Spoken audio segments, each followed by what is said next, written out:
Rakshal Namsini Tamajar Rishamu Mondolbe Kozak Motai Ma Mohini Community Hollow visible on Kasha Pandaklai Zaka. Waskari Luxova Chong Morino, Kitingi, Bodono Tebo Raganite, Tribra Hasini Kani, Azuk Payano, visible Bodon Lokavang Budbay Kaplai Hay, Hino High, Montiboko, Modino, Bini Azuk Payo Azurtani, Nahar Mungtino, Obahage, Cox of Zaka. Asali Padawo, Majak Hasti visibility protest Kasuraji Botajarjo, Shalgra Hankori Kasko, Shongorai, Hankori Tangfang, Dipayan Chudri, Mondol Kasko, Osis Boitoko, Motaniko, Jutada, Adora.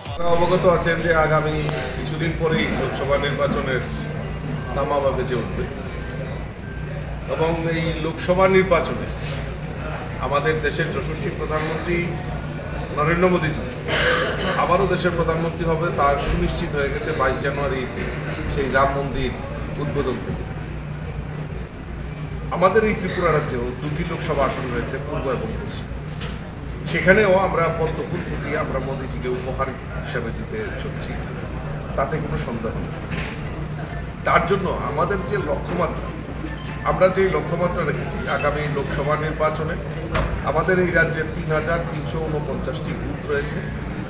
তো আমাদের যে লক্ষ্য, সেই লক্ষ্য হলো যে আমরা এই প্রত্যেকটা বুথে ভারতীয় জনতা পার্টির পদ্মফুল আমরা কারণ দেশের যশস্বী প্রধানমন্ত্রী নরেন্দ্র মোদীজি এই ত্রিপুরা রাজ্যের জন্য গরিব মেহনতি মানুষই বলুন, রাজ্যের শ্রমিক বলুন, কৃষক বলুন, সরকারি কর্মচারী বলুন, সমস্ত অংশের মানুষের জন্য, মহিলা, বিশেষ করে মহিলা, মাইনরিটি এবং জনজাতি এলাকায় যে বিকাশের জন্য মোদীজি যে কাজ করেছে, আমাদের ডাবল ইঞ্জিনের সরকার যে কাজ করেছে, তার নিরিখে দাঁড়িয়ে আমাদের যে সংকল্প, আমাদের যে লক্ষ্য, যে প্রত্যেকটা বুথেই পদ্মফুল ফোটানো, সেই লক্ষ্যমাত্রা রেখে আমাদের কাজকর্ম হয়েছে সংগঠন।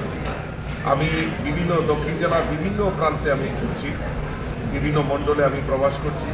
গত দুদিন আগে আমি আমাদের জুলাইবাড়ি, শান্তির বাজার, মনু, এই সমস্ত জায়গায় ঘুরেছি, প্রবাস করেছি, কার্যকর্তাদের সঙ্গে কথা বলেছি এবং এই যে লক্ষ্য, সেই লক্ষ্যকে আমাদের পূরণ করতে হবে। আর আমাদের এই বিশ্বমুখ বিধানসভা, আমরা গত বিধানসভায় এখান থেকে আমরা আমাদের প্রতিনিধি বিধানসভায় পাঠাতে পারিনি, তো তার প্রায়শ্চিত্ত আমাদের করতে হবে এবং এই প্রায়শ্চিত্ত স্বরূপ আমরা এই বিশ্বমুখে আমরা প্রত্যেকটা বুথে জয়যুক্ত হব, এই বার্তা দেওয়ার জন্যই আজকে সাংগঠনিক বৈঠক।